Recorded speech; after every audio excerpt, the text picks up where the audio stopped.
காமராஜர் ஆட்சிக்கு பிறகு அதிக பள்ளி கட்டிடங்களை உருவாக்கி வருவது திமுக ஆட்சிதான் என பள்ளிக்கல்வித்துறை அமைச்சர் அன்பில் மகேஷ் பொய்யாமொழி தெரிவித்துள்ளார்.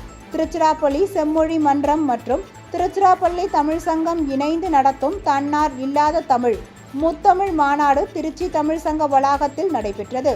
இவ்விழாவில் பள்ளிக்கல்வித்துறை அமைச்சர் அன்பில் மகேஷ் பொய்யாமொழி கலந்து கொண்டு சிறப்புரை ஆற்றினார்.